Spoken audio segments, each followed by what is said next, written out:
Welcome to my presentation. Today I'm going to talk about Erikson and his theory of lifespan development. I'll explain who he was, his key ideas, how his childhood influences theory, the stages of development, criticisms within his work, and how his theory applies to education and my own teaching practice. Erikson was a developmental psychologist who lived from 1902 to 1994. His key contribution was the psychosocial theory of development, which explains how people develop socially and emotionally across the lifespan. He focused on identity, social relationships, and culture, and he expanded on Freud's ideas by placing less emphasis on instincts and more on social experience. Erikson also introduced the term identity crisis, which is especially important in adolescence, and this will be explored in Stage 5 of identity versus role confusion. Erikson's childhood played a major role in shaping his theory. He was born on June 15, 1902 in Frankfurt, Germany, and was raised by his mother, Carla Abrahamson. She then later married a physician, Dr. Theodor Homburger. Erikson grew up believing his stepfather was his biological father, which caused confusion when he later learned the truth. He was also teased for looking different within his Jewish background, for having blonde hair and blue eyes. These early experiences led Erikson to struggle with identity and belonging. Not knowing his biological father created uncertainty about who he was, and being teased as both Jewish and non-Jewish meant he felt he did not fully belong to either group. This lack of belonging strongly influenced his interest in identity development and later shaped Stage 5, identity versus role confusion. Erikson's own life shows that identity development is complex and deeply influenced by social experiences. Here is a diagram that shows the different phases of development a person will experience as they develop in age, and we will discuss this in detail in the next few slides. Erikson believed that people develop through 8 stages across their lifetime, as shown in this diagram. Each stage involves a psychosocial conflict, and successfully resolving it leads to the development of a positive virtue, such as trust or confidence. If the conflict is not resolved, it can result in difficulties or problems later in life, affecting future development. Here is a quick overview of the 8 stages shown in a table. It shows the psychosocial crisis, the virtue gained, and the age range. In education, stages 3, 4, and 5 are particularly important as they relate to early years, primary and post-primary education. In the first stage, trust versus mistrust, which occurs from birth to about 18 months, infants learn whether they can trust the world or not. The existential question raised is, can I trust the world? This is mainly based on their interaction with their primary caregiver, usually their mother. When a child receives consistent care and attention, they develop trust and a sense of hope. However, if care is inconsistent or neglectful, the child may develop mistrust and see the world as unsafe. The second stage, autonomy versus shame and doubt, takes place between 18 months and 3 years. At this stage, children begin to develop independence and self-control as their physical abilities grow. The existential question raised is it okay to be myself? When parents allow children to explore and try things on their own, they develop confidence and a sense of will. However, if children are overly controlled or criticized, they may develop feelings of shame and doubt.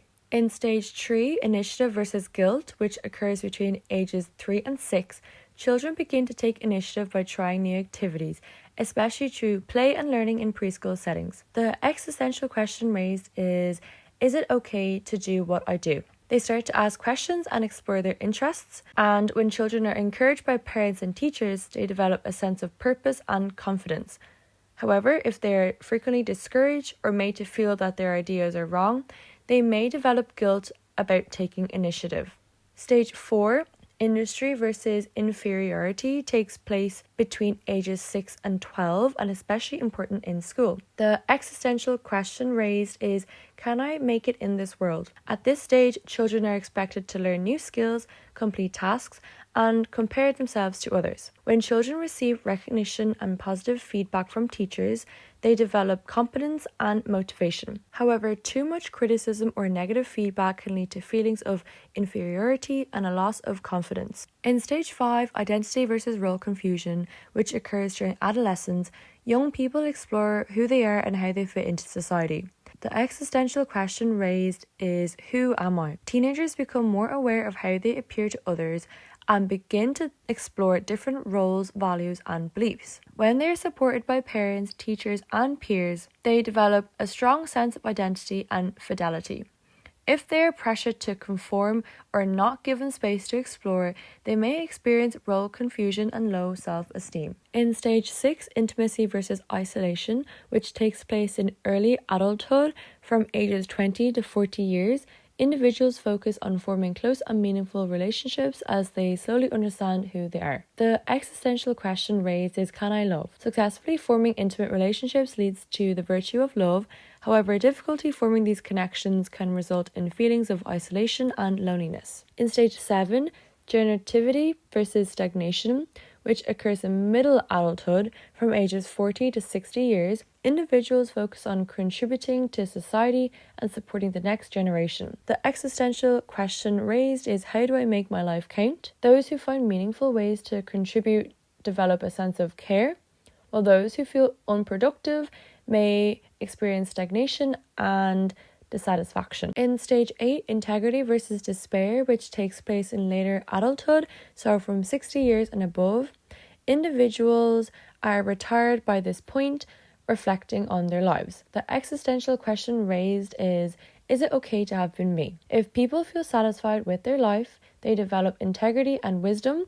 If they feel regret or disappointment, they may experience despair. Although Erikson's theory is very influential, it has several criticisms. One criticism of Erikson's theory is that it has been argued to be more applicable to boys than girls, particularly in how identity development is described. Although Erikson proposed a lifespan theory, much more attention is given to infancy and childhood than to adulthood, which limits its usefulness across the full lifespan. Another limitation is that Erikson gives limited attention to external factors such as family background, community, economic circumstances, and school policies, all of which can influence development. The theory has also been criticised for placing too much emphasis on fixed stages, assuming that individuals must complete one stage before moving on to the next, which is not always realistic. Additionally, Erikson does not clearly explain how individuals successfully resolve each crisis, and there is limited detail on the emotional processes involved. The theory has also been criticized for Western cultural bias, as it is based largely on observations of white middle-class families. Finally, it lacks strong scientific evidence, as it relies mainly on observation rather than empirical research. Other theorists help address some of the limitations in Erikson's theory. For example, Bronfenbrenner explains development through environmental systems, such as family, school, community, and wider society.